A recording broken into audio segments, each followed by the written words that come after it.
guest is Pranit Lanjewar, and the topic is depression, loneliness, and support. Briefly about Pranit Lanjewar.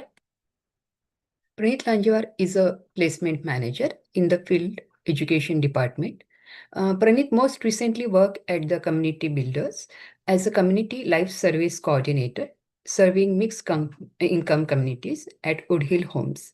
Pranit completed his master's in social work at the Jack Joseph Morton Mandel School of Applied Social Sciences at Case Western Reserve University, with a concentration in health, trauma-informed care practice, and a special interest in mental health. During that time, Pranit served homeless individuals at St. Herman's Focus, Cleveland, doing a combination of case management and outreach. This experience built a foundation for working with individuals with mental health issues and who need emotional and social support.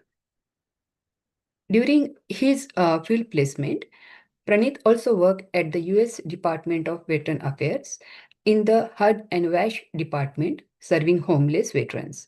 In that role, Pranit did clinical case management, working more directly with veterans, also needing mental health services. Some of the key practices included clinical case management, motivational interviewing, cognitive behavioral therapy, counseling, psychotherapy, substance use, and trauma. Between undergraduate and graduate work, Pranit volunteered in India for 2 years during COVID-19 pandemic, participating in children and women empowerment, school outreach, homelessness, and health camps. This experience drove Pranit toward becoming a professional social worker. Pranit's undergraduate degree is in business administration with a specialization in aviation, travel and tourism, and hospitality management. He worked in customer service, including work experience at airport and hotel groups. Now, with no further delays, let's welcome Pranit Lanjewar. Pranit, over to you. Thank you. I'm just trying to share my screen here.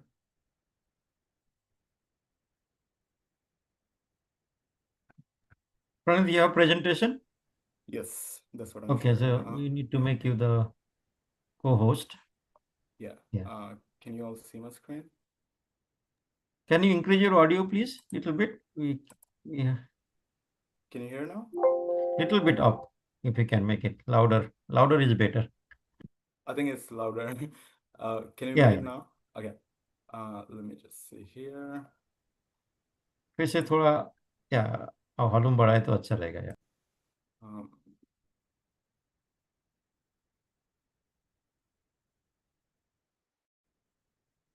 okay, Abhiara? Yeah, that makes sense. Good. Okay, that's fine. Okay, it was because of the headphones. Anyways, let me share my screen here real quick. Okay, can you all see this? Yeah, we can see it. Okay, so thank you for the introduction, and I'm happy to be here and talk about today's topic. Just wanted to give you little details and considerations about my discussion today. I'll be looking at my notes because I don't want to miss any points and want to connect all the dots that can leave any doubts behind. Also, just wanted to make sure that we are on the same page. I'm a social worker and I love to uphold the ethics of social work. So whenever you ask questions, I would recommend you to ask questions through third person point of view. Um, Please do not consider me as your therapist while asking questions. We just want to make sure we maintain the privacy, and confidentiality of each person. So let's start here with today's topic, which is on depression, loneliness, and support. It's a very generalized topic. We all have heard about depression in our life, but what is depression? People can have mental health issues anywhere in the world, which is common illness. We don't want to judge. We usually in our practice focused on some key aspects of mental health issues. For example, one of the most influential factor when defining mental health issues is culture and background. It plays an important role in expressing how a person feels. Sometimes individual can feel low, sad, but these are short-term in episodes and feelings that goes away with time. This can feel this can be natural feelings, and mostly happens with people. So when I say culture plays an important role in defining how person feels, here's an example. For example, we might have heard or seen someone saying, "Hey, you seem low today," or "You seem tired today." Person might say, "Oh, I worked like n number of hours today. That's why maybe I look sad or tired or down. I don't have any energy. I did not eat properly. I did not sleep properly." So these excuses are very common to hear in day-to-day life, but this does not necessarily mean that, okay, these are the natural process, natural experiences that people are having. Um, Sometimes, people can avoid it. Sometimes people simply don't know the ideas behind of these sources of experiences. However, here we want to define it in an appropriate way. So depression is a spectrum. Let's consider, for example, like engineering is a spectrum, and then we have like different tracks of engineering. Depression stands the same. Depression is a spectrum, and then we have like different depressive symptoms and disorders related to it. Sometimes individual can be low and sad. I have mentioned earlier, and these are short-term episode, not necessarily that you are going through depressive disorders.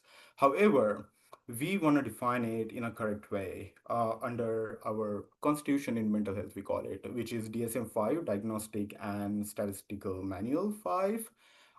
It defined it as depression is a clinical diagnosis, not a temporary mood swing that can cause how a person feels, behaves, thinks, and perform day-to-day activities like sleep, work, house chores, etc. Depression is one of the common mental health disorders in the country. Depression needs to be addressed timely. We will talk further about it. Depression symptoms that can be observed on daily basis, again, are very important to be mindful of some symptoms to draw the appropriate pathway towards recovery. Depression does have severity levels that we are going to talk about. And definitely it comes with some risk factors which don't, necessarily have to be super big. It can have impact on day-to-day life. Now, as I've defined depression, so how to identify it? Like, what are the key symptoms that we want to focus on our day-to-day life that will help us to understand, oh, this person might have depressive symptoms. So these are the symptoms here. Feeling sad, irritable, empty, and hopeless. These are one of the core emotional symptoms of depression that are clearly visible if you have appropriate ideas about depression. They not only impact our individual's common perception, but also abilities to function emotionally and physically.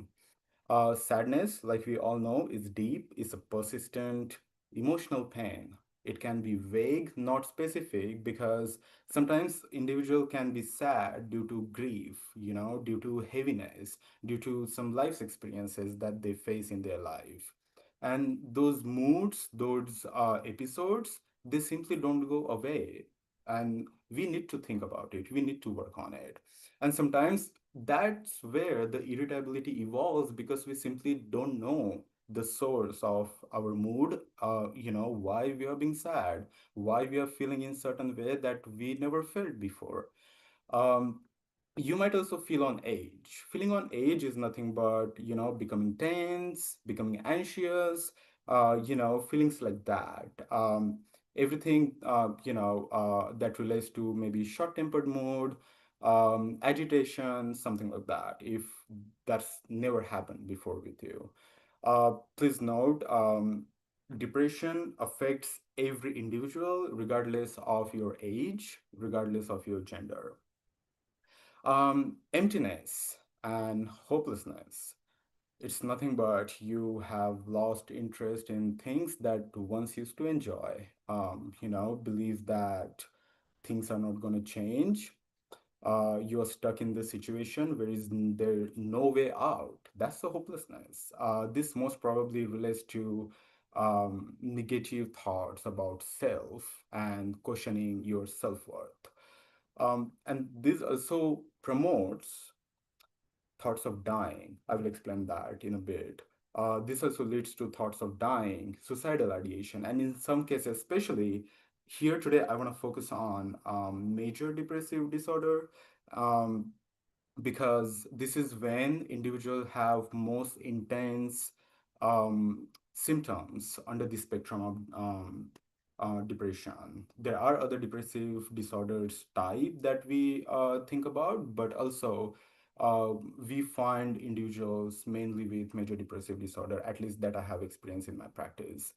Um, and when we talk about having suicidal ideation, thinking about dying, thinking about worthlessness, thinking about I'm being hopeless, uh, it does happen also with co-occurrence, maybe let's say life stressors, co-occurrence activities like substance use, previous suicidal thought, or maybe family history of depression.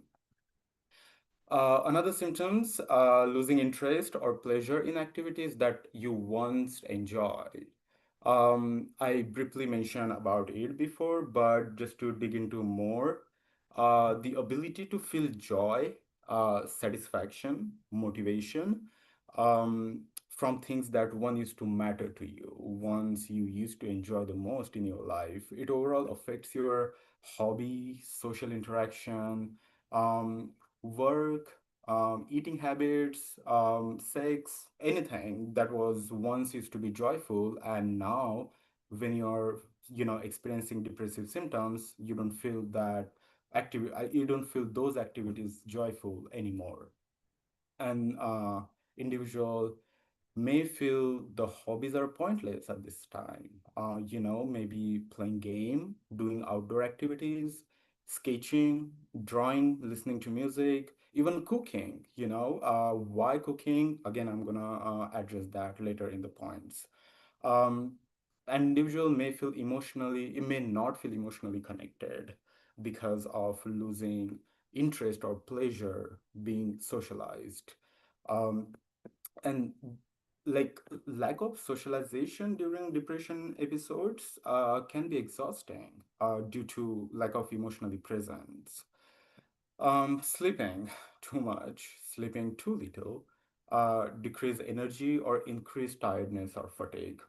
Sleeping too much is also known as hypersomnia, where person can sleep 10 plus hours a day and still doesn't feel in a good shape, like still feel tired.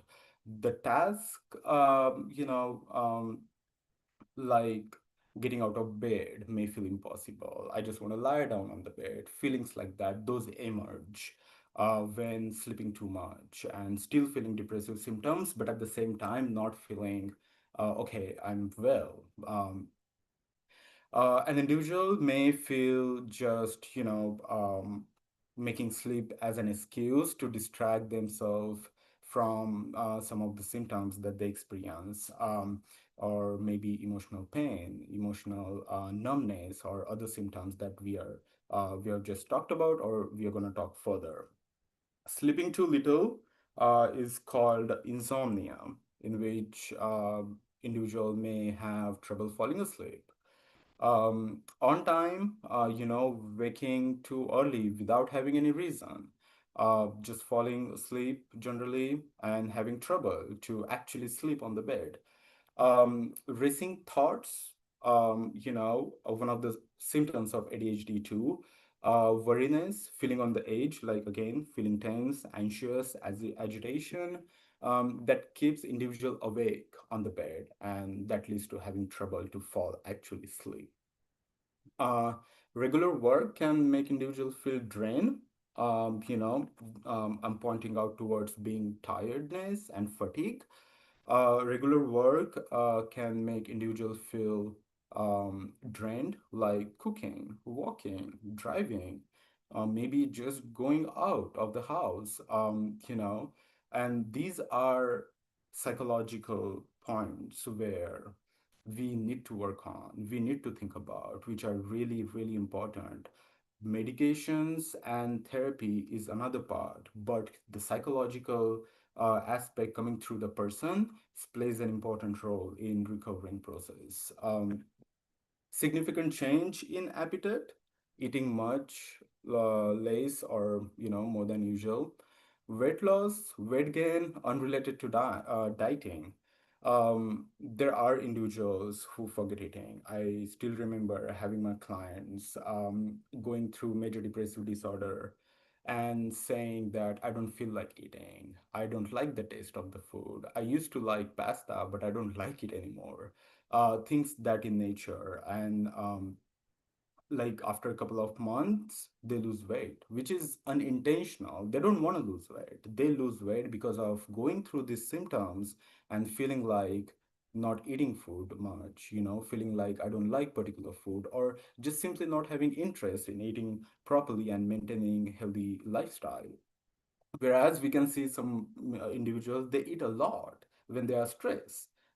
They eat a lot when they feel, isolated, or they when they feel like um, I really had a good example of this, but it's not coming in my mind at this time. But on a regular basis, let me just say that individuals usually eat more when they are stressed and they're sad.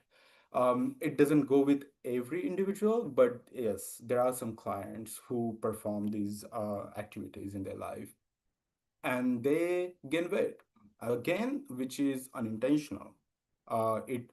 It simply goes back to the depression and the emotional experiences that they are having due to depressive symptoms.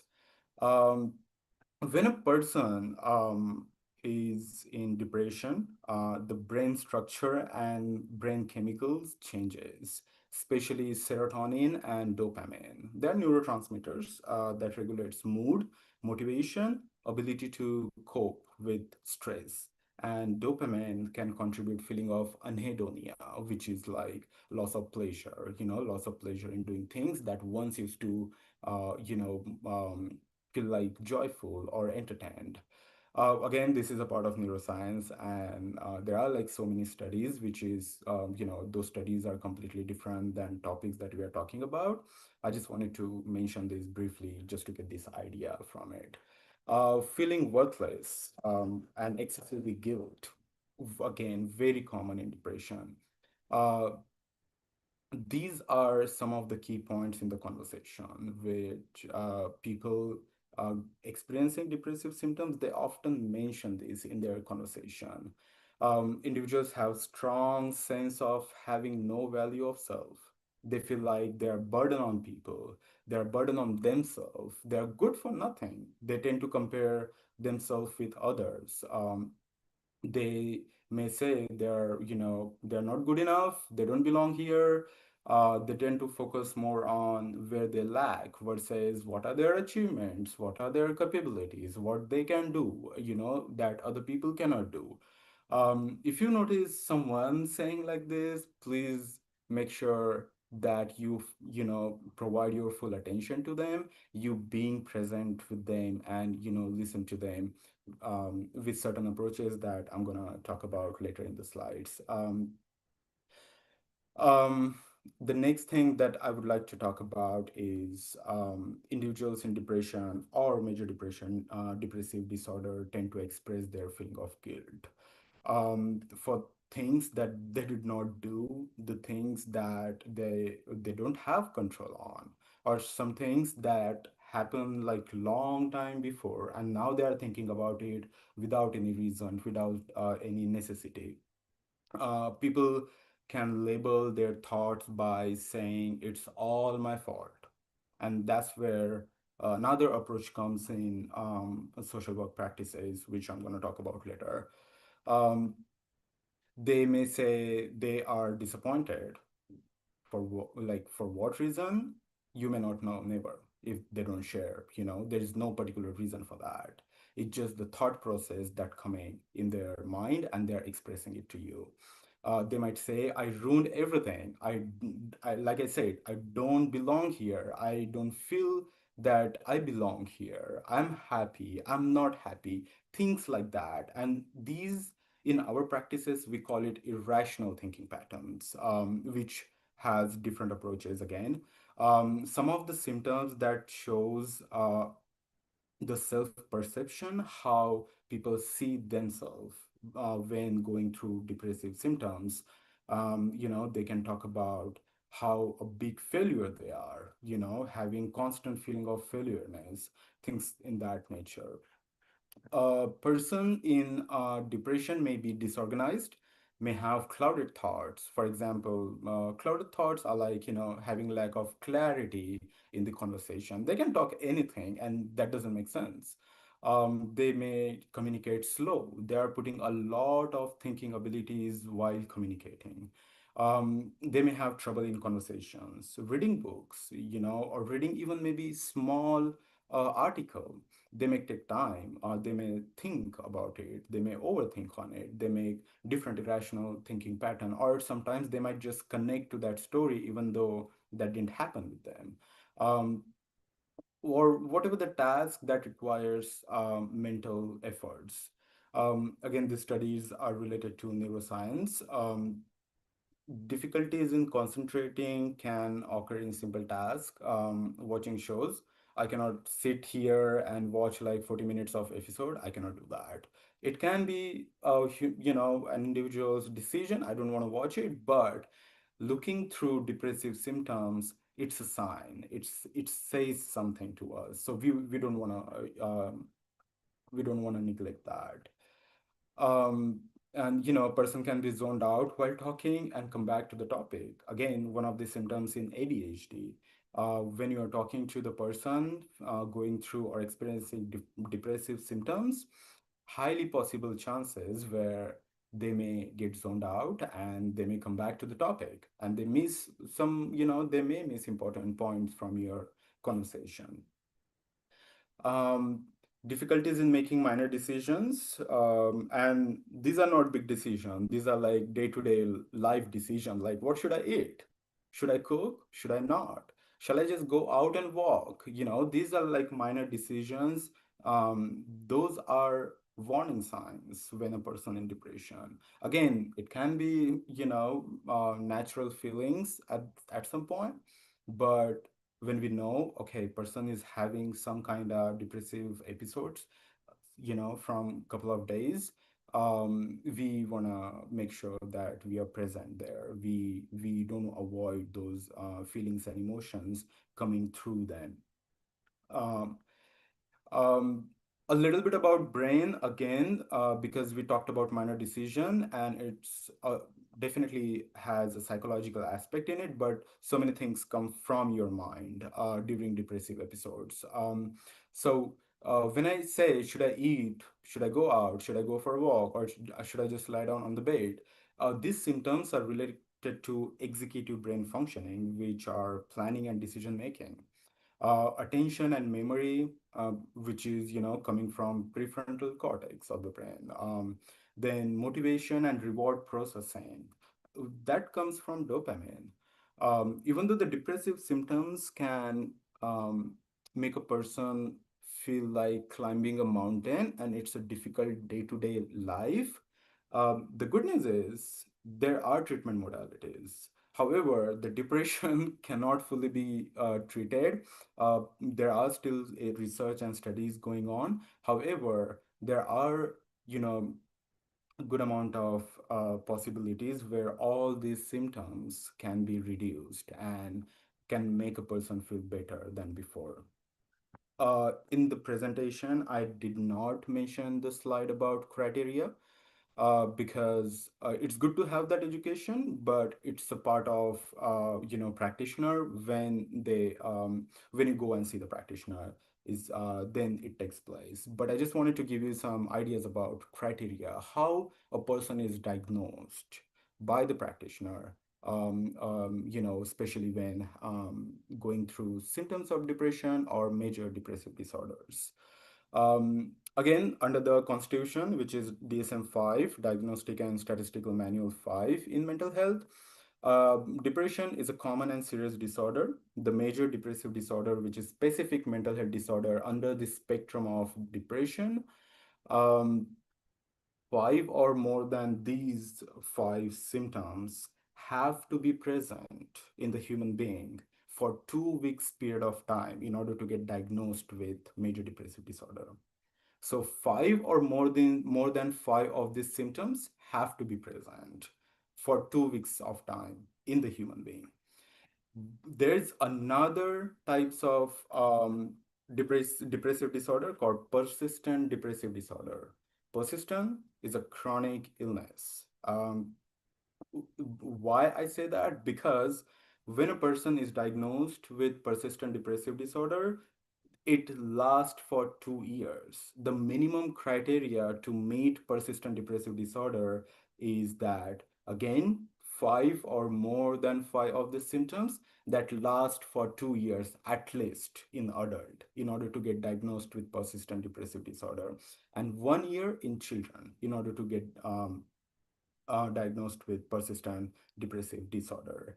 And if it's less than that, like for example, let's say major depressive disorder, if it's less than 2 weeks, therapist might just say, okay, could be a regular depression, depressive symptoms or mood swings. Then there are different considerations to approaches in practices.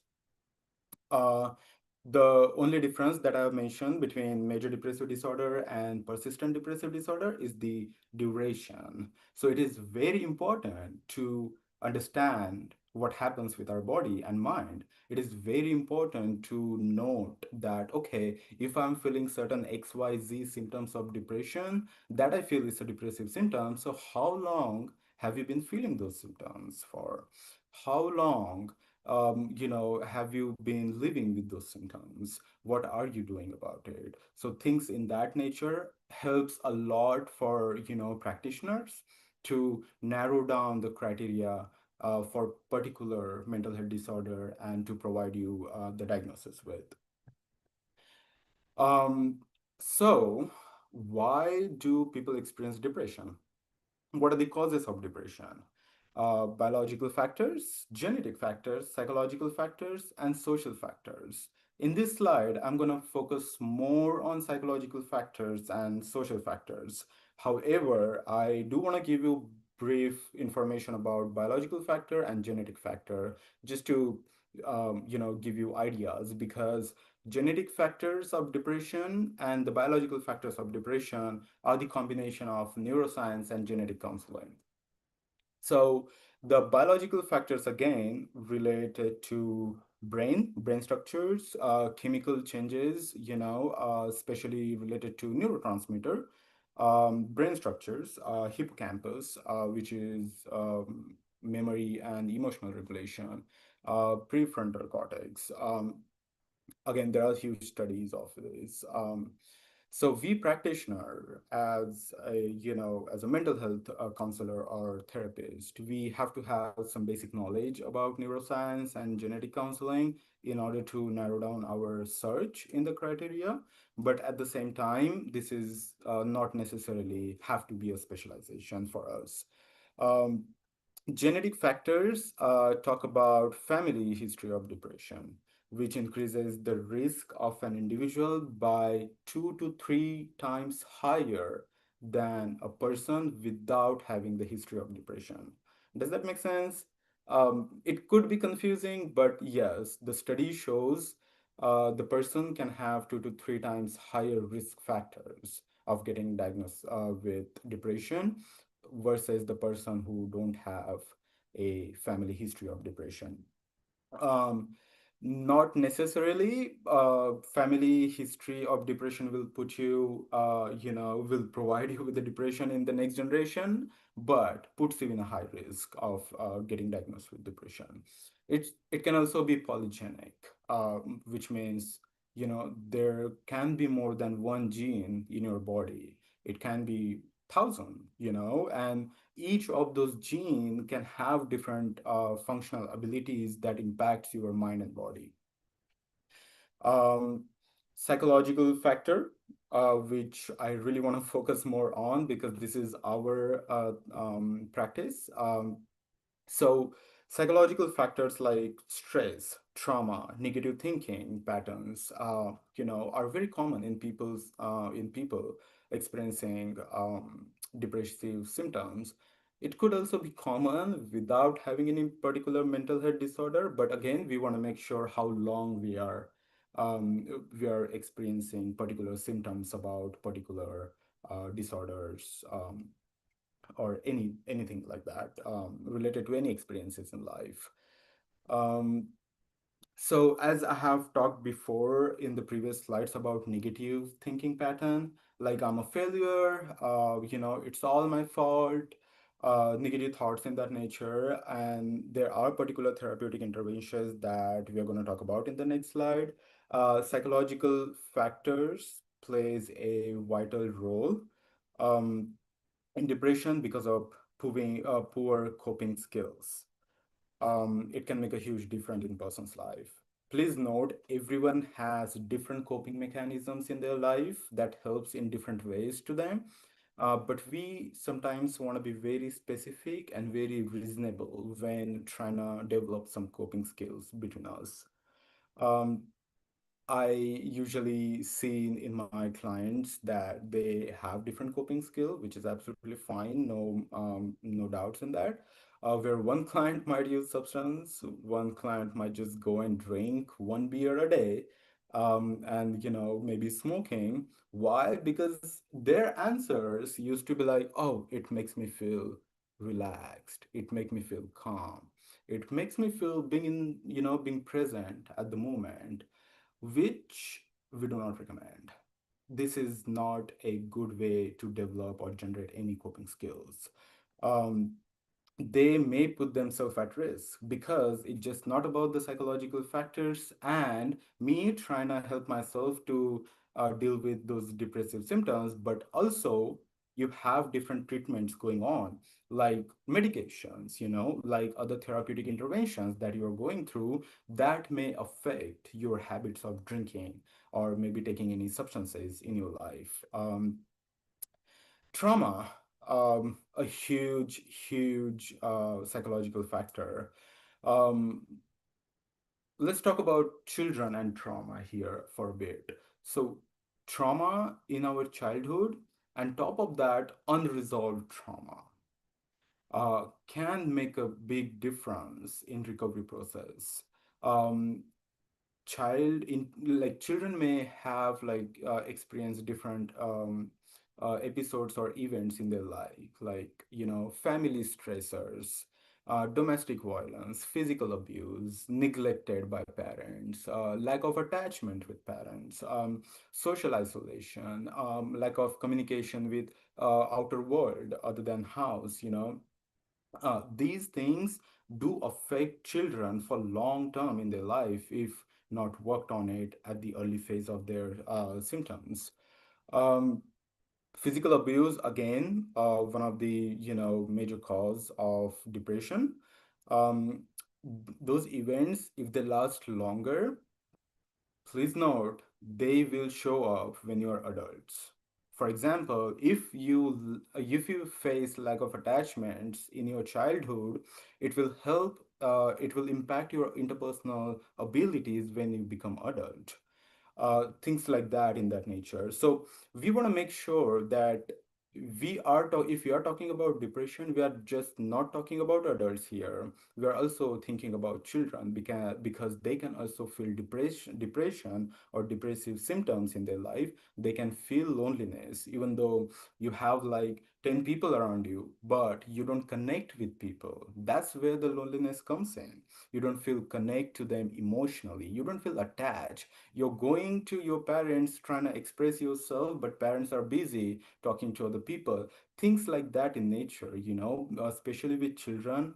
Make sure, unless you're super busy in a meeting or something like that, but make sure you have time for your children, at least listen to them. That will make them feel satisfied. Okay, I can go to my parents anytime, I can talk to them, I can express my emotions, I can express my feelings. And that's how we create the safe space at home, where family dynamics builds more stronger as the time goes. um, and one of the things, it will also help to avoid emotional wounds, like, that causes emotional distress in children. Social factors, pressure from school, interpersonal relationships. When I say pressure from school, it's just not about children, can be adult doing master, doing PhD. Interpersonal relationships, feeling isolated, bullying, etc. There are like so many examples of social factors that happen day to day life, because social factor is basically everything surrounding to us. It's the environment that where we live in. So it is very important to be mindful of what we do. It is very important to be mindful of what kind of conversation we have with what kind of people that we talk to. It's very important, for example, toxic relationships with partner, having arguments with son, daughter, grandson, grandma, mom, dad. um, this can lead to, again, feeling of being loneliness, feeling of isolation. Sometimes when older adults, my bad, try to express something within the family dynamics and it doesn't go well, that can leave the feelings of being helplessness, feelings of like I have no control in the family dynamic, and that can leads to low self-esteem. That can leads to isolating from other family members in the family dynamics, and definitely overall it can lead to depression or depressive symptoms. One of the common causes of depression is chronic stress. um, it's a part of persistent depressive disorder, chronic stress, chronic or continuous experiences of being stressed, that leads to a person having depressive symptoms for more than 2 weeks that last years and years.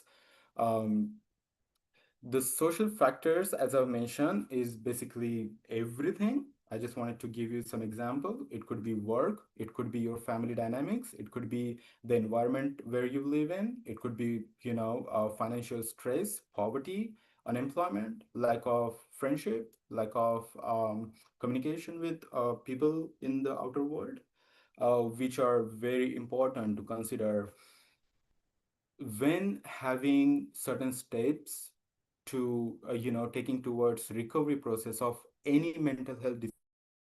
It has to have reasonings behind it. You cannot simply say I'm going out and walking. No, the reason behind of walking has to be very mindfully thought and mindfully executed so that it will help reduce any mental health disorder symptoms. So, after knowing depression, after knowing the depressive symptoms, and what, again, the criteria of being diagnosed with depression, the causes of depression, how to help people going through depressive symptoms, we are going to talk about in this slide. Treatment modalities for depression, therapeutic interventions that psychiatrists, psychologists, and social work therapists can perform it. Medication given by the professional healthcare professional, and self-help. Again, in this slide, I want to focus more on self-help because that is in our control. Medication and therapeutic intervention, good to have this information, that's why I'm sharing. That way you will have a broader picture about depression, the approaches towards reducing depressive symptoms, and overall how we can support and help person going through depressive symptoms. Research studies, as I have mentioned, they usually say till now, they usually say that we don't have a complete cure for depression. They are still working on it. However, high possibilities are there that the symptoms can be reduced efficiently and effectively.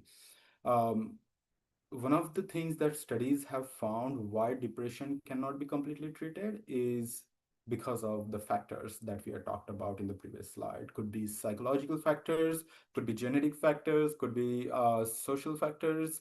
There's no particular pathway that leads to depression. There are like thousands of mainstream sources that leads to depression, and that's what making it difficult to look for the complete cure and treatment for depression.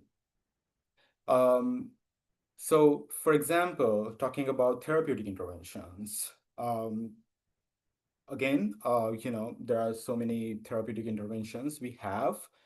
Um, it's a good source to be educated and sharing thoughts about what you know about depression. However, when we talk about therapeutic intervention, I would like to mention this here. Please don't use this knowledge to judge other people with depressive symptoms or to try and diagnose them with depressive symptoms.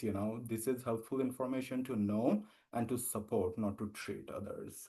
Um, so one of the therapeutic modalities which is commonly used and which is also my specialization is CBT, cognitive behavioral therapy, um, is one of the most evidence-based therapy modalities for depressive disorders or depression disorder because it includes focusing on identifying and challenging negative thought pattern of individuals.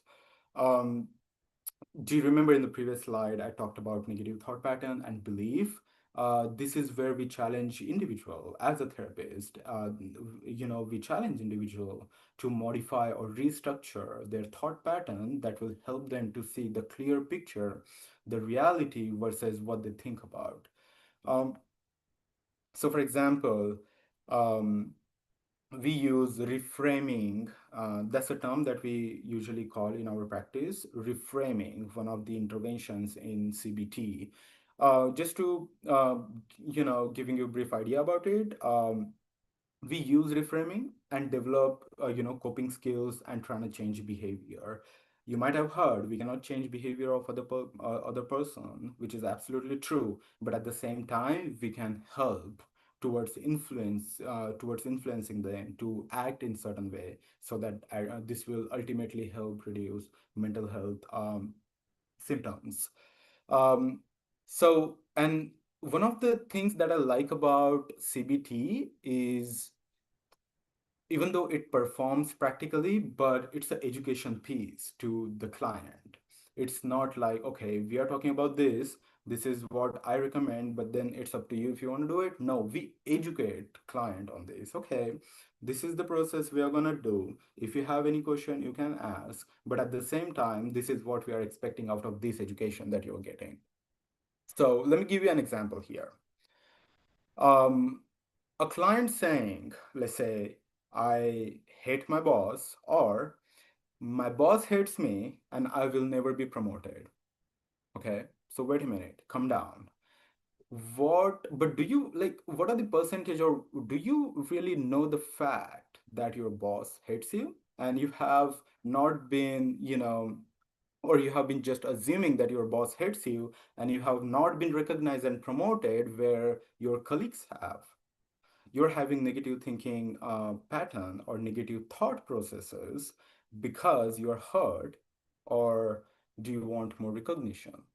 So within that single statement, these are assumptions that we always should think about. These are the considerations about thought process, because we cannot say A, B, C, D, this happens like this, just believe it. No, we want to think about why this is A, B, C, D. uh, so this example will provide you good understanding about it.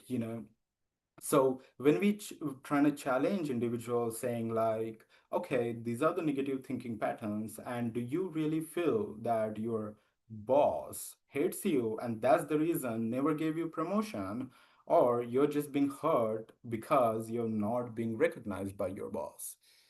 um, if you, and more emphasizing that, on that, if you say, if you continue thinking The same way that your boss hates you, it will become even more difficult to engage with your boss in near future, and then it will again lose even one person that you have to get promoted. um, is it really you or feelings of being valued? So we challenge individuals like this by asking such questions that are not criticism, just trying to consider and dig more into their thought pattern. And the reframing comes in place, where once we heard the statement coming from an individual, once we trying to dig into other considerations coming from the individuals and the assumptions and the feelings and emotions within those sentences, then we trying to reframe. And that's a part of social worker, therapist, or psychiatrist, psychologist, whosoever you go to. The reframing of this sentence could be, I need better understanding whether the problem is in my work or the problem that I can solve. I'll go to my boss and talk to about, my contribution to the work and clear the expectations versus simply thinking that my boss hates me and I will never be promoted. If this doesn't work, even if you try to resolve the problems at work and it doesn't work, then you might need to look for another job that fits well with your skills and qualities.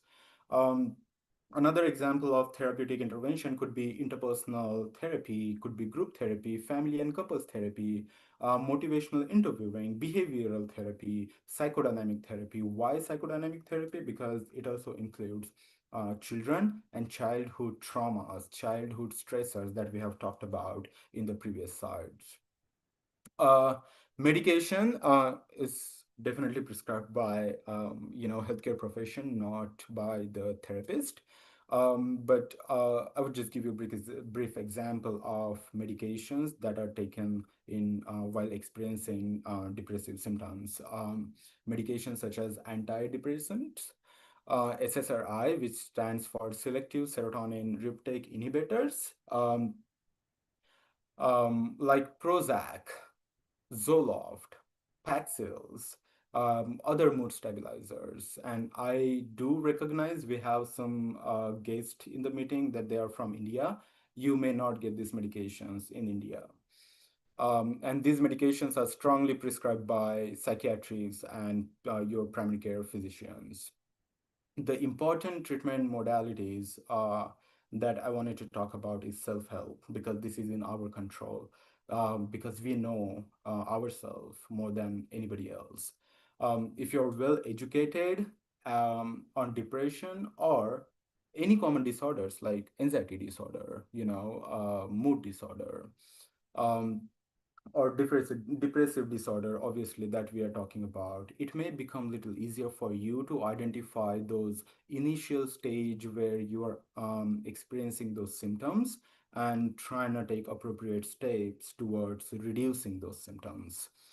The concept of self-help is widely spreaded, because in the United States we do have the concept of self-care, which is now highly being promoted amongst individuals. um, so there are so many things that you can do on a day-to-day basis. For example, before telling you the example, let me just make sure. Please remember that self-help is a practice towards helping yourself to reduce some of the depressive symptoms. It is not this substitute to the professional treatment. Please don't take it as a substitute to professional treatment like therapeutic interventions or medication. However, it can be a huge part of your recovery process. Just wanted to put up there. So self-help, one of the examples could be that I used to recommend to my clients going through major depressive disorder is journaling. If you cannot express what you're feeling, put it on the paper, talk about it, write it down. However, in order to challenge those thoughts, I also used to recommend write the counter thoughts to that. For example, the example that I gave you, my boss hates me and I will never be promoted. counter that thought on the journal. And when you write that journal for that particular day, and when we meet next time, bring it to us and then we'll discuss. So then, as a practitioner, I might use different therapeutic modalities, mainly, could be CBT in there. Um, and we also call it cognitive restructuring, but that's very specific therapeutic interventions. Another self-help could be setting small goals and achievable goals. It could be, I want to make pasta today. I'm making a pasta. It's not a big deal. It's a small task, small goal, and can be achievable without putting a lot mental efforts in there. The small goal versus doing nothing. It's always better. Having big task will or may create the feeling of overwhelming the person, which we want to avoid, especially when experiencing depressive symptoms. Sleeping is important. Um, we all know we want to encourage individuals going through depressive symptoms that clean or appropriate sleeping habits will help you to reduce depressive symptoms. And we know that it's not easy. It's not easy than said. We want to make it as a practice. We don't want to make it as a task. Make it as a practice. If you're if you're sleeping a lot, we can have the appropriate timing for sleeping. If you're having trouble in sleeping, just lie down on the bed. Just lie down on the bed. It's a practice. Sometimes you may fall asleep. Sometimes you may not, but that's still okay. At least you are taking that first steps towards sleeping, and improving your sleeping habit is to just lie down on the bed. So that's a win there. You can consider that as well. And it takes time. You please don't expect you will get the result in like 2 days, 3 days, in a week. No, it can take up to a month. It can take more than a month for some individuals who have like major depressive disorders and co-occurring disorders, especially bipolar disorder. um, it's another thing. I'm just referring to my notes because I just want to point out particular self-help activities. um, Moving our body, exercising. You do not have to necessarily go to the gym and lift weight, but you can simply walk around your building, walk around your house. That's a self-help. However, be mindful while walking. Focus on your mind and body, focus on your thoughts, what kind of thoughts you are getting.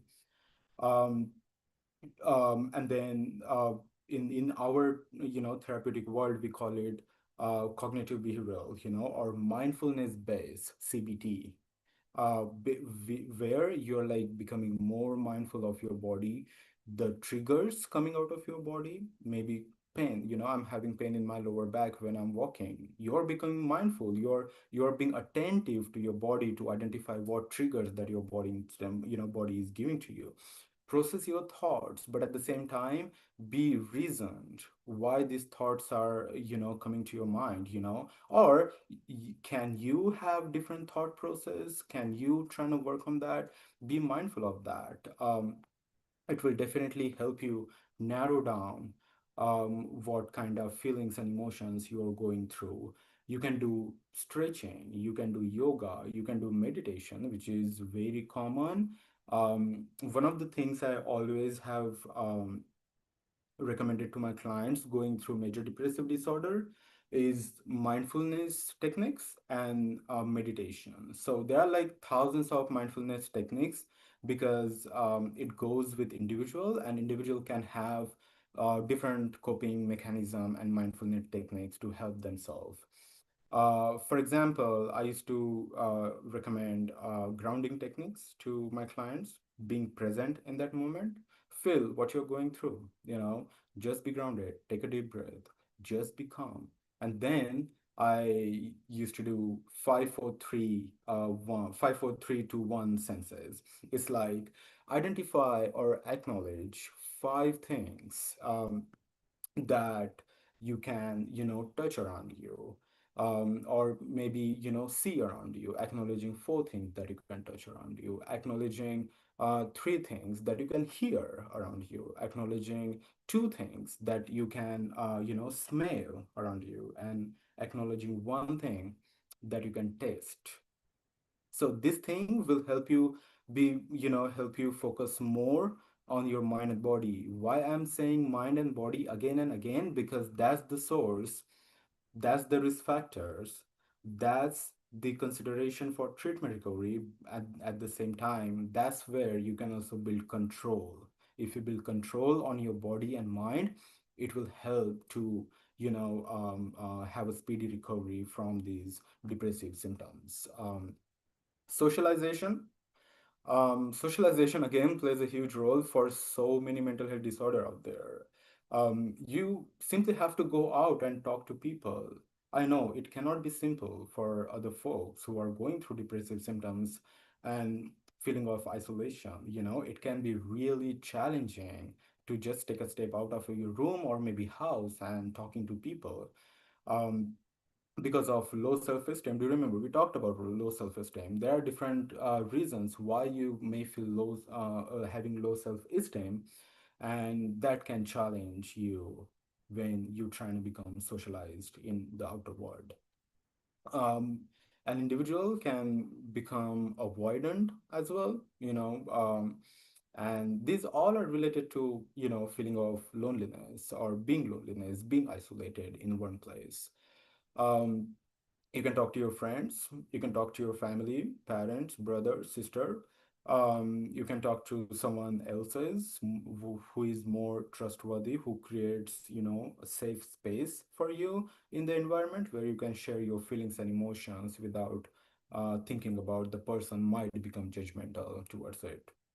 And ultimately that definitely helps reducing symptoms, that helps distracting an individual from having depressive symptoms for a period of time. You can also engage in meaningful activities. Having meaning to all this self-help is very important, is the key. You can do so many things and having no reason behind it, and you can still enjoy those activities. But we want to be very mindful, especially going through certain symptoms of mental health. We want to be mindful of what we are doing in order to reduce those symptoms.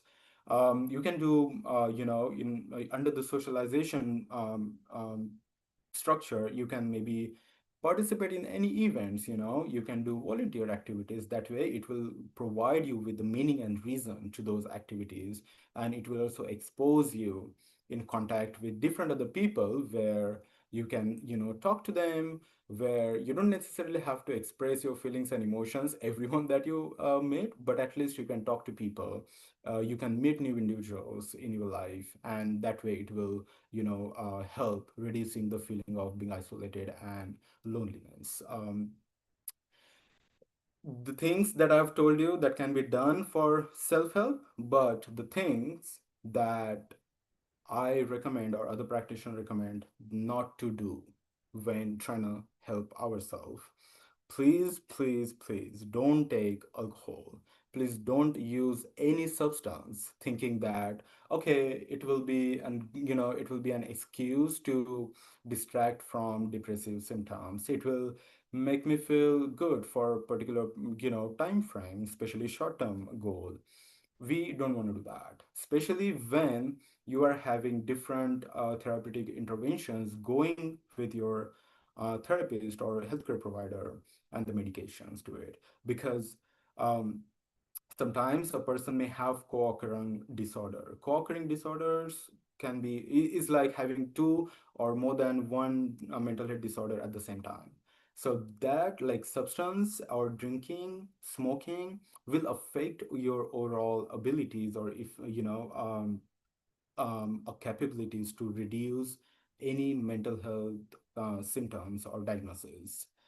So please don't use alcohol, substance as a way to escape from your depressive symptoms. Um, Other things that you can do is to educate yourself. For example, we are sitting here, we are discussing about depression, the things that we can do where we gain knowledge about depression and at least have that basic understanding when what kind of triggered points are coming from the human being that will lead us to depressive symptoms. Um, Provide small affirmations to the person, especially within the family dynamics. It is very important in the family that you provide positive affirmations to one another in the family. For example, a person in family going through depressive symptoms, we can say that we can say, you are not alone in this. We can work together on this. It is okay to feel in certain way. It is okay to behave in certain way, because this is not you. These are these symptoms that are influencing the behavior.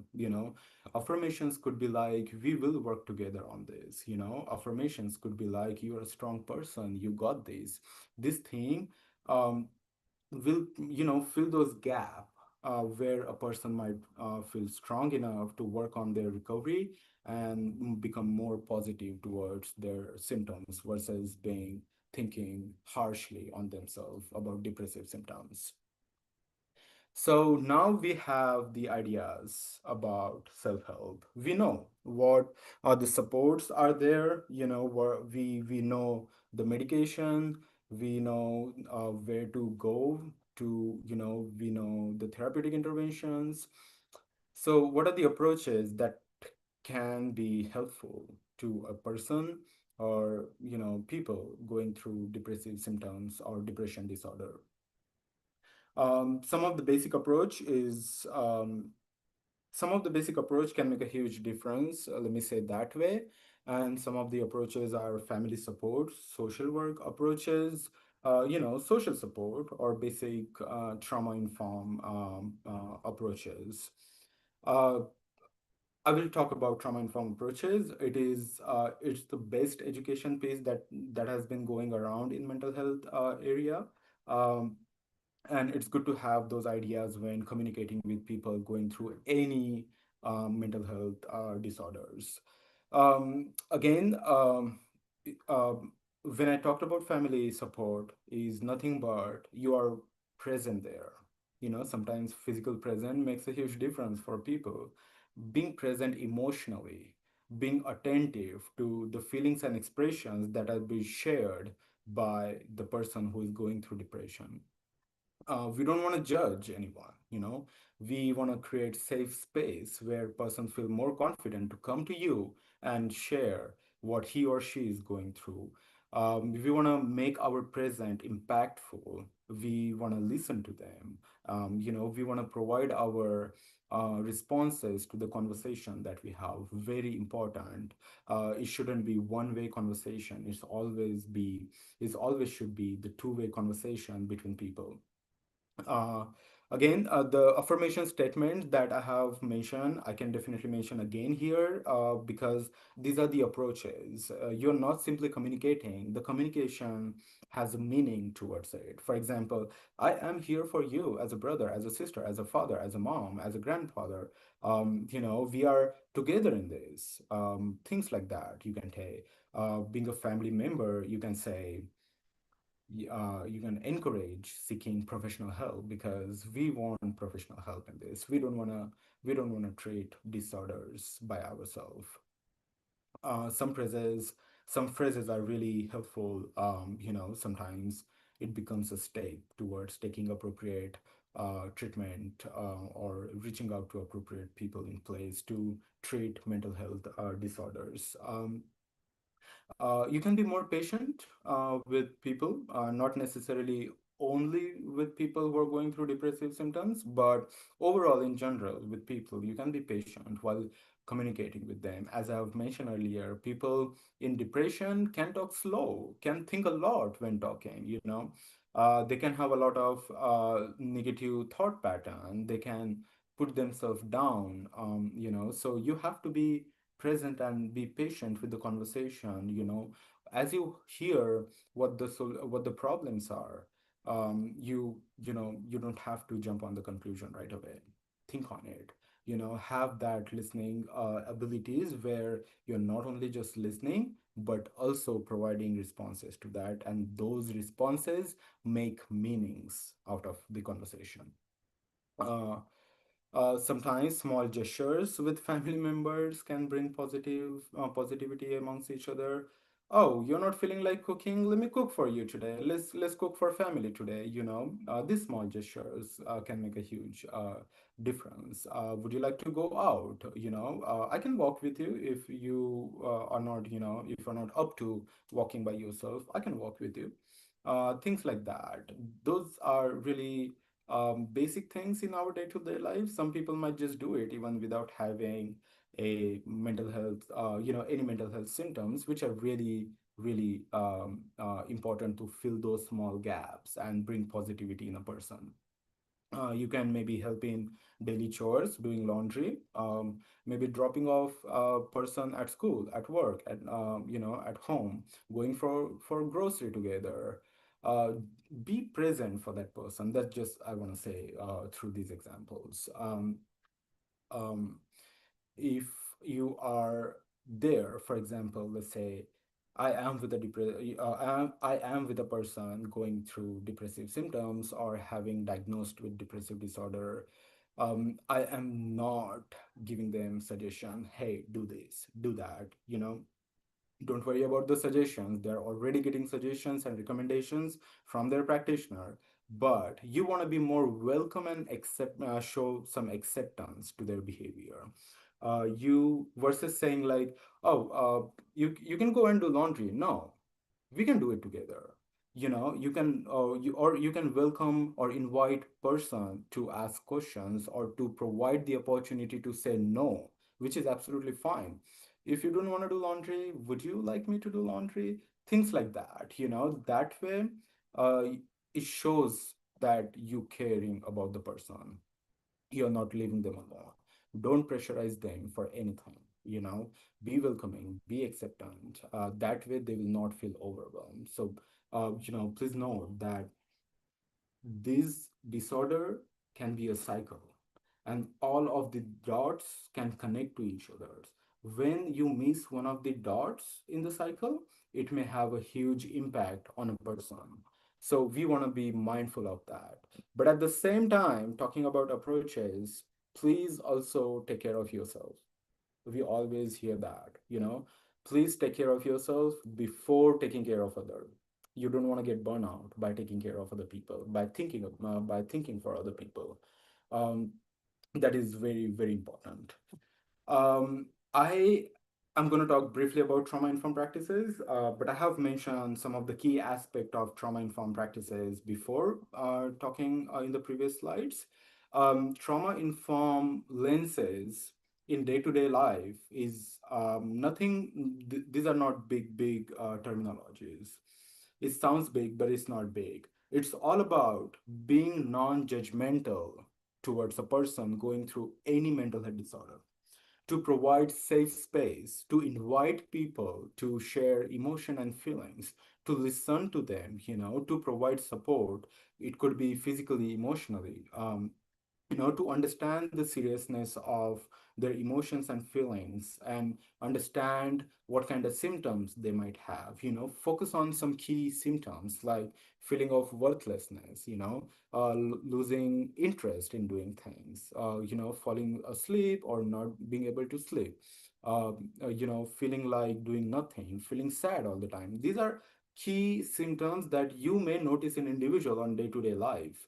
And again, which could be natural feelings that go away with time. But if you're seeing a person having these um, um, feelings of experiences where the person is presenting in certain way for a particular period of time, please be mindful of that, take it seriously. uh, and the stigmas, again, it can go with culture. The stigma about mental health disorder can go with your patriarchal values, can go with your tradition, can go with the place you belong to. And I have mentioned some of the common stigmas that I have seen in my practice. Is like depression is not a sign of weakness. It is okay to have mental health disorder. It doesn't make a person look bad. It's just some experiences. It's just a situation that they're going through that doesn't make a person feel weakness. A person can be a scientist and have depression. It is absolutely fine. It's just a part of their life that they're going through. Talk more about mental health. Some of the things that you can talk about. I'm feeling like this. I am lacking some emotion somewhere. I want to feel about attachments. I want to spend some time with my family, my parents. I want to go outside. I want to be socialized. Talk about mental health. Because it will reduce stigma, but at the same time it will help you to get educated on mental health, and at the same time taking appropriate steps towards recovery and encouraging support that I have just talked about, which is really a huge huge play in the mental health recovery. And I think that it is from my end. My goodness, I talked a lot. Can I just stop sharing the screen?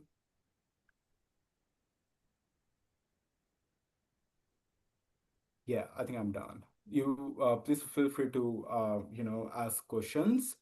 And again, please consider when you're asking questions, please ask it through third point of person. Do not consider me as your therapist. And if I don't have any answer, usually I'm good at following up, so I can always provide you with the resources because I do have ton of resources. Yeah.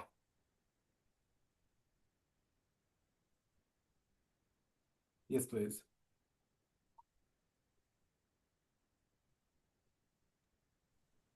Mm, Yeah, thank go ahead, Mahendra ji. I think Archana, are you there? Yeah, Yeah, please yeah, lead the yeah. session. Yeah, please invite Mahendra. I think he's. Yeah, sure, sure. Thank you, Pranit. Now, if anyone has any question, please raise your hand, or you can just simply type it in the chat box. Yeah, Mahendra has raised his hand. You can invite him. Yeah. Mahendra, please go ahead. I think you can unmute. Yeah. Hey guys, JV, can you hear me? Yes. Yes. Your voice is pretty low, but that's fine. Or I'll try to speak a little closer to the phone or a little louder. Okay. Exceptional presentation, very detailed, and it was very much needed for the community. And looks like that, as Buddha says that okay, there are problems. Life is full of problems, and that's so true back then, now, and it will be. So that's a constant nature of life, as you and me experience and know it. Now the question is, how do we differentiate between the usual challenges in life and actual depression? Because we are hearing so much about depression around now. So how do we differentiate that? Okay, am I going through a rough time now? I mean, and there are challenging times, or it's a cyclic process, right? So how do we differentiate its actual depression, or it's just a low of life, or maybe it's just a down? It's a sinusoidal wave, right? Sometimes you are down, sometimes you are up. There are challenges around you. You kind of plow through it, you work around it, and so the primary thing is that okay, how do we differentiate between there is an actual problem and as a mental problem, and it's just a nature that okay, maybe I'm surrounded with some challenges lately or something like that. That's a really good question. That is one of the reasons I talked about criteria of depression, but I did not mention in the slides. Um, yes, you are correct. A person can have regular mood swings, and that can be completely natural. But at the same time, in order to, differentiate regular mood swings and actual depressive disorder is the timeline. We want to focus on what kind of feelings and emotions we are feeling at the moment and how long does it last. As I've mentioned earlier, a person can feel low and tired, and one good sleep like 6 hours, 7 hour, 8 hour sleep can make a person feel ready to go. uh, if that happens, completely okay. But if you're feeling the same for like 4 days, think about it. If you're feeling the same for more than a week, think about it. The first step would be just reach out to your, maybe if you have any therapist or PCP, then they will guide you to the right person. But yes, the duration matters. A person can feel 2 days, okay, I'm sad, I feel tired. Think about what has been done like 2 days ago or last week. For example, I moved to my new apartment and I was feeling tired for 2 days. I know the reason why I'm feeling tired, right? So I'm not relating it to my mental health aspect of it. Because I know I did a lot of lifting, and it has been a lot of physical work. That's why I'm feeling tired for like 2 days. Where sleep is not also working because I also work, so I have other responsibilities too. So considering all different aspect of a person itself, and being again mindful of what I'm feeling and how long I have been feeling certain symptoms, that's the difference there. That makes sense. Thank you so much. Yeah.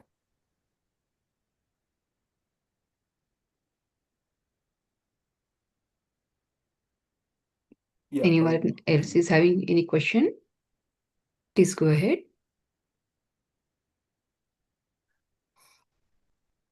Should I go?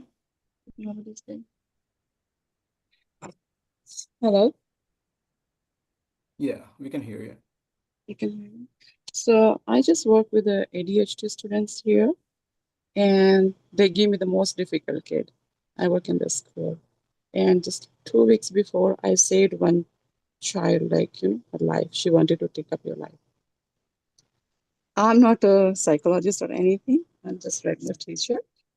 But the thing is, the first thing I tell my students, you're not ADHD. You're a regular person. And before I came, he used to throw all the furniture in the school and too much nuisance he used to do. But now he's a happy kid. Why is like that? One more neurologist is there in UW University. He was in the hospital. I just saw him. He was talking to me, and he said he is going through the too much depression.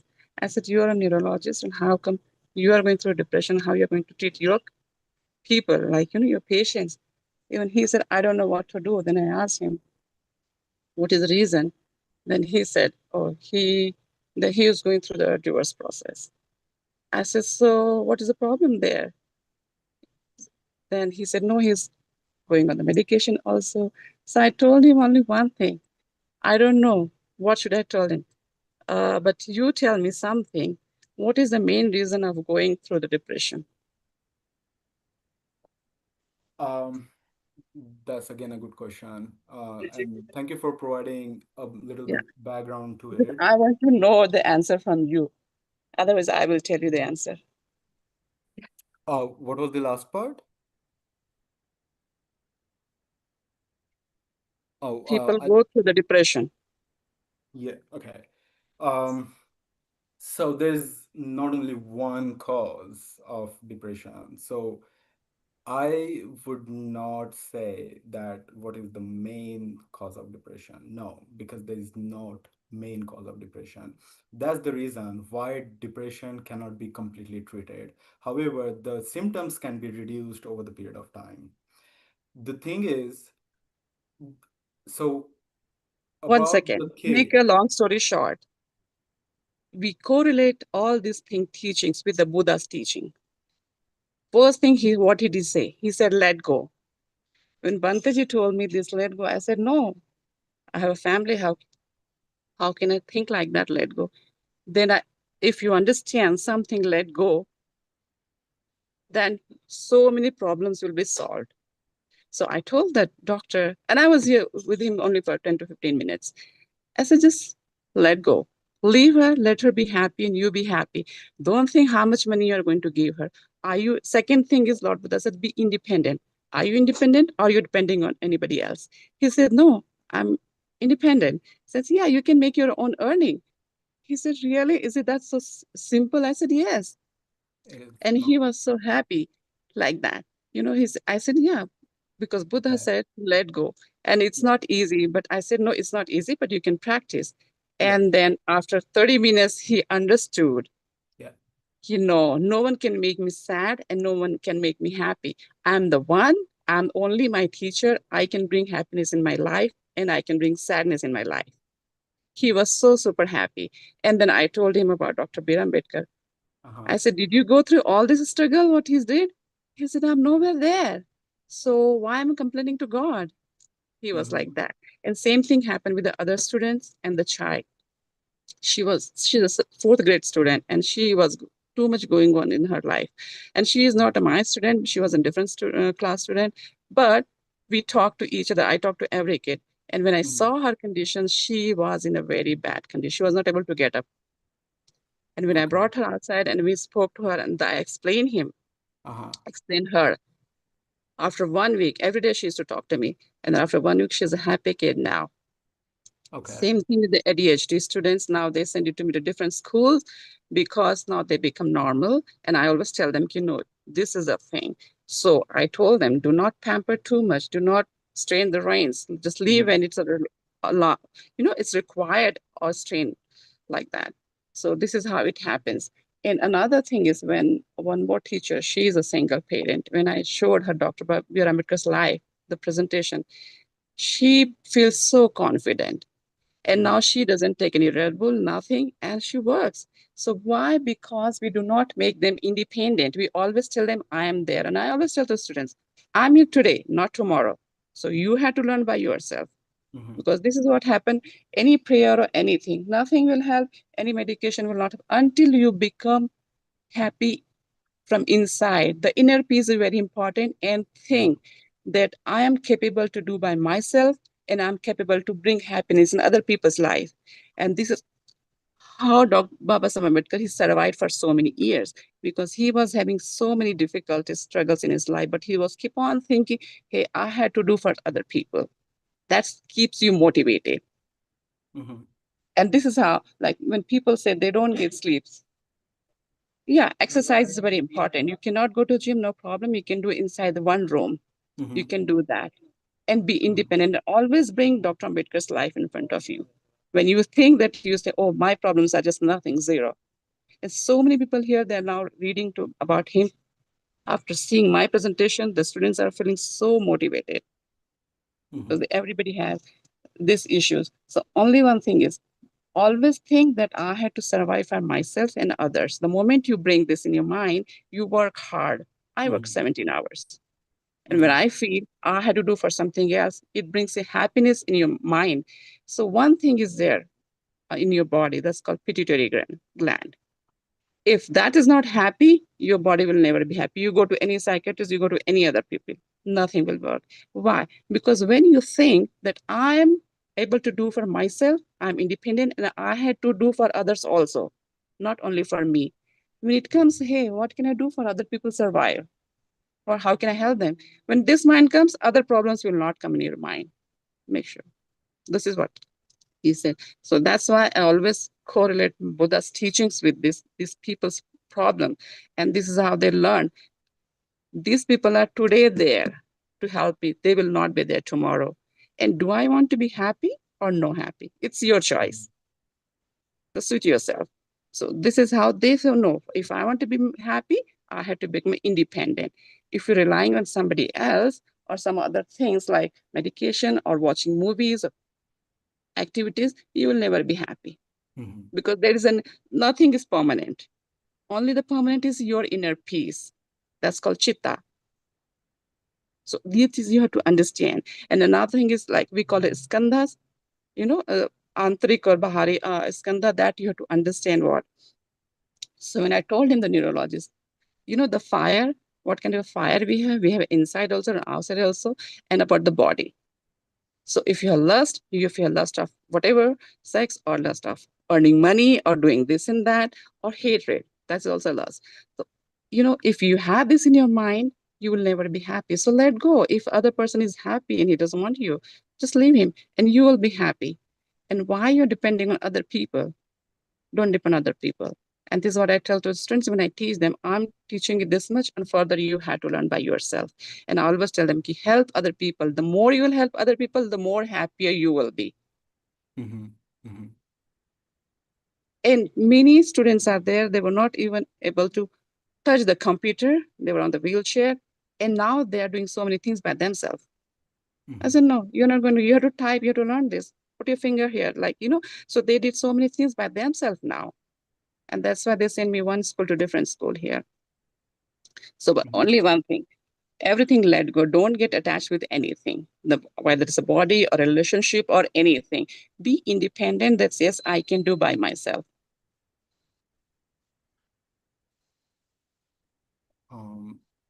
Oh yeah, you're done? Okay. Yeah, you brought up such a good points. I really appreciate that, and I love such kind of I love such kind of discussions. There are certain things that I would think more. It just because a person thinks differently than other person, which is absolutely fine. um, Talking about students, that does make sense whatever you talked, and talking about the neuroscientist, I guess, or neurologist, that does also make sense. However, if I talk to that person, I might have different questions, because I might have different lenses on me, and I do understand the importance of connecting, our practices to Buddhism and practices or wearing those lenses that Dr. Babasaheb Ambedkar taught us. However, at the same time, it also becomes, helpful to follow certain approaches in certain way, because when 1 second, sorry to interrupt you, because there is nothing to do with the religion. You do not have I to did say not Lord say Buddha said this. religion, Yeah, you don't have to, because he say it's a let go something. Just I was leave coming to that, that because point. you're not Yeah. going to stay for forever. And everybody knows about Buddha is not a religion, he's a teacher. And second thing, more importantly, if you tell to Dr. Ambedkar's presentation, which I'm showing to them, they will feel something really good. Like, they will, it's very, very, you can say educational that life is. And that way they come. And second thing is like, if you tell them to rely on somebody, they will never become independent and they will never be happy. They will always need somebody. No, you don't have to talk to anybody. You don't have to do anything. You become independent by yourself, because that person is today there, but not tomorrow. This is how I taught my children from the day one, that I'm just here to I'm a taker care of you. Your parents are Buddha and Dr. Ambedkar. Read their life and read what they are doing. So from the child, because I know I can die tomorrow and I don't want them to become suffer depending on me. So they know already all these things. And that's why I said, you will read so many people are there, Arhanta, they become in their lifestyle, how much depression they had gone through. Why? Buddha is nowhere. He said, if you're holding my chivar and sitting here, you will never be happy. But you were saying, like how Banteji just now told me. And that's true. You had to listen that. And he is a teacher. Why do we say he's a teacher? He didn't give any medication to anybody. When I used to go to Buddha Vihara, I said, no, without worshipping the Bodhi tree, I cannot eat food. Because, if you have some stress, I used to feel very soothing and, the environment calming there to feel. So, because I was so stressed out.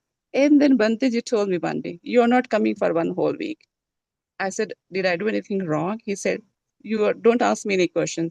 So 1 week I was not allowed to go there. And then I realized that he made me independent, because without seeing Bodha tree and worshiping there, doing chanting and meditation, I within 1 week I became so happy because I became independent. And this is what Buddha said, worshipping, chanting, this will never make you happy or independent. Your own mind should be there. And I started thinking that, hey, I had to do something for some other people because I'm always in community service. So that mind when comes that I had to do something for others, that motivated me. So I Can don't have I to worship. please I don't have to also go to add Vihara certain points? exactly, because without going to Vihara, I can do something for other people.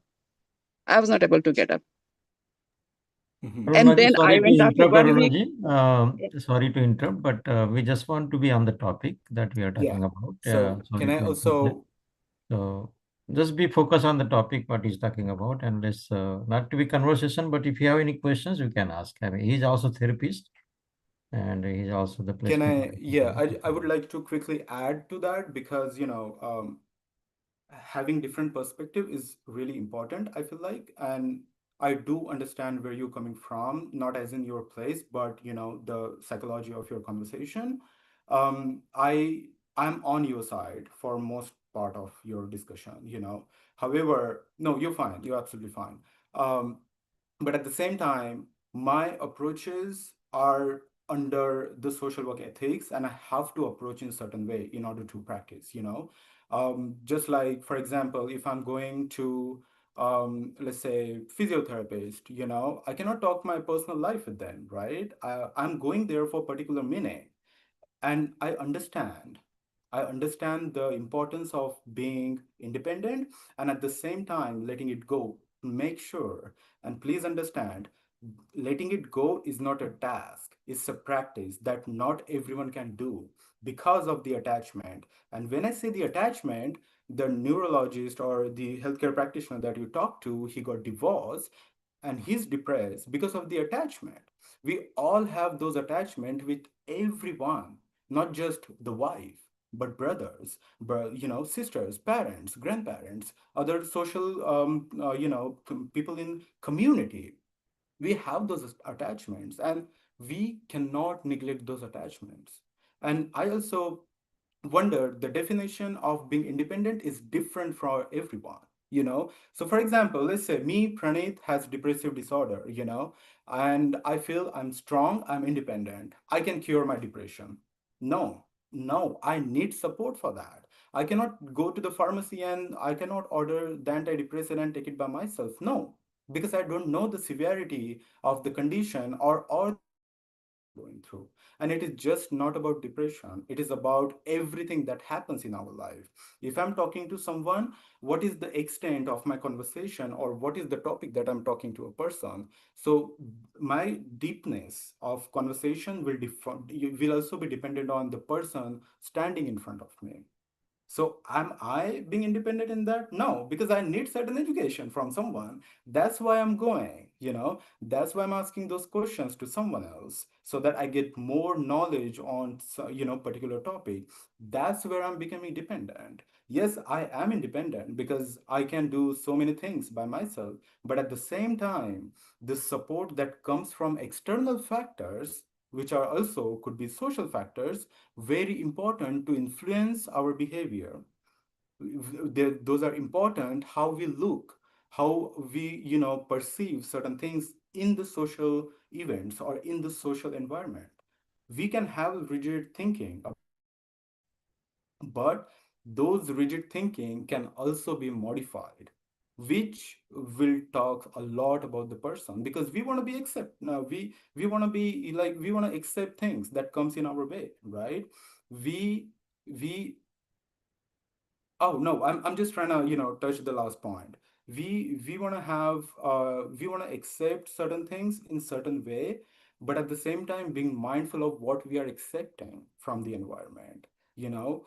And then going back to the practice of letting it go, it can also be completely dependent on the attachments that we have, regardless just a family. It can be anyone in the environment. So it's a practice, it takes time. For example, let me just give you the example.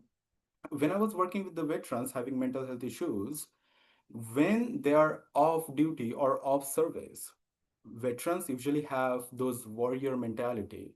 It takes time for them to get situated, or having that transition from war mentality to regular society. And it takes time. It takes time. So I cannot say, oh, you let it go, your war mentality. You left the base, you're not part of service anymore. Just let it go, and boom, done, finish, and live in this society. No, it may not happen like that. So whenever we talk about certain approaches, certain behavioral pattern, those patterns are individualistic. It goes differently with everyone. People can, agree with you. People can acknowledge the knowledge you are getting from them. At the same time, when it comes to taking actions, the actions could be different. If somebody is suggesting me, you have certain depressive symptoms, oh, I heard walking activity is really good, And you go to walk in the evening. I can get that. I accept the ideas of walking, but I don't have to necessarily go in the evening. You're understanding that point? Like, I do have control on my body, which makes me feel independent, but at the same time, I need support. Why I need support? Because I'm getting that idea from other person because they have that knowledge. So things like that. But I do appreciate your input in this topic. Yeah.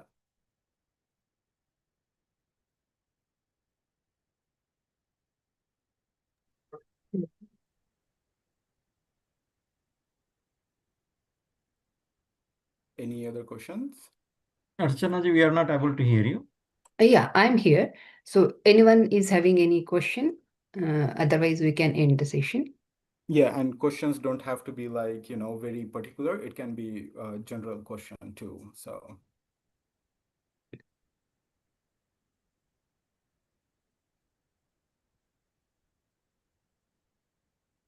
Mm. So no one? oh, great. I thought I'm going to be having a lot of questions. Nice. So with that, I think we are done for the today's session. Okay, thank you, Pranit. Yeah. Thank you very much for providing such a detailed insight into one of the most pressing and emerging issues of the communities. It was truly a very much needed session for everyone. So thank you. Thank you very much.